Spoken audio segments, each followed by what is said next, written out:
জ্যেষ্ঠতার ভিত্তিতে নয়, ৩ সদস্যের প্যানেল থেকে প্রধান বিচারপতি নিয়োগের সুপারিশ করেছে বিএনপি। এছাড়া প্রধানমন্ত্রীর সাথে আলোচনা না করে রাষ্ট্রপতির সিদ্ধান্ত নেবার বিষয়টি আলোচনার পর ঠিক করার সিদ্ধান্ত তাদের। আর জরুরি অবস্থা জারির বিষয়ে জাতীয় সাংবিধানিক কাউন্সিলকে জড়িত না রাখার পক্ষে দলটি। দ্বিকক্ষ বিশিষ্ট পার্লামেন্টের বিষয়ে কমিশনের সাথে ঐক্যমত্যে পৌঁছালেও সংবিধানের মূলনীতি পরিবর্তনের বিপক্ষে অবস্থান দেশের বড় এই রাজনৈতিক দলটির। ৫ কমিশনের দেওয়া সংস্কার প্রস্তাবনায় তৃতীয় দিনের মতো ঐকমত্য কমিশনের সাথে বৈঠকে বসে বিএনপি।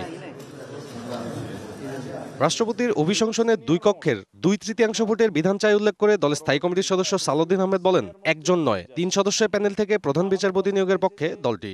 রাষ্ট্রের মধ্যে কিছু অসঙ্গতি আগে দেখা গিয়েছে। সর্বক্ষেত্রে যদি আমরা ফিক্স করে দিই, কোনো অপশন যদি না থাকে, ভবিষ্যতে যেহেতু আমরা জুডিশিয়ারির ফুল ইন্ডিপেন্ডেন্সটা এনশিওর করতে চাই, সেই ক্ষেত্রে একটা অন্তত অপশন থাকা উচিত যে সিনিয়র মোস্ট অ্যাপিলেট ডিভিশনের বিচারপতিদের মধ্যে কমসে কম ২ থেকে ৩ জন যেন এই অপশনের মধ্যে থাকে। রাষ্ট্রপতির প্রধানমন্ত্রীর উপর নির্ভরশীলতা কমানোর পক্ষে বিএনপি। যমুনা ইলেকট্রনিক্স ঈদে ডাবল খুশি অফার সিজন 3, যে কোনো পণ্য কিনলেই পাচ্ছেন নিশ্চিত ঈদ উপহার। তবে প্রধানমন্ত্রীর ক্ষমতা কমানোর পক্ষে নয় দলটি। প্রধানমন্ত্রীর সাথে আলোচনা না করে স্বাধীনভাবে রাষ্ট্রপতি কী কী ফাংশন করতে পারবেন সেটা ডিটেইল করা থাকবে। এখন ওনারা বলছিলেন যে কালেকটিভলি প্রধানমন্ত্রীর নেতৃত্বে মন্ত্রিসভা কর্তৃক পরিচালিত হবে, তাহলে এখানে প্রধানমন্ত্রীর কর্তৃত্বটা থাকে না। আমরা বলছি এটা বর্তমান প্রভিশন যেটা আছে, প্রধানমন্ত্রীর কর্তৃত্ব শব্দটা থাকা উচিত। জরুরি অবস্থা জারির প্রশ্নে এনসিসিকে জড়িত রাখতে চায় না বিএনপি বলে মন্তব্যও দলটির। জরুরি অবস্থা জারি করবে, সেখানে ন্যাশনাল কনস্টিটিউশন কাউন্সিলের একটা ভূমিকা থাকবে। আমরা বলছি এখানে ন্যাশনাল কনস্টিটিউশন কাউন্সিলের ধারণার সাথে আমরা একমত নই।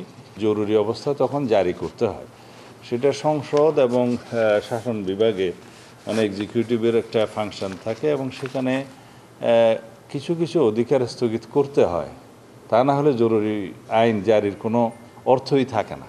সেই বিষয়ে ওনারা আর একটু চিন্তা করবেন বলেছেন, আমাদেরকে জানাবেন। সংসদকে ২ কক্ষে ভাগ করে উচ্চকক্ষের নাম আপার হাউস ও নিম্নকক্ষের নাম পার্লামেন্ট করার পক্ষে মত দিয়েছে বিএনপি। এছাড়া ঐকমত্য কমিশনের মোট ৬৯১ সুপারিশের মধ্যে ৭৩টিতে আপত্তি রয়েছে দলটির, ৫০০টির বেশিতে একমত, বাকিগুলো পর্যবেক্ষণে। আপার হাউসের নাম সিনেট, লোয়ার হাউসের নাম জাতীয় সংসদ, আমরা একমত। সাব্বির রোজ, ডিবিসি নিউজ, ঢাকা।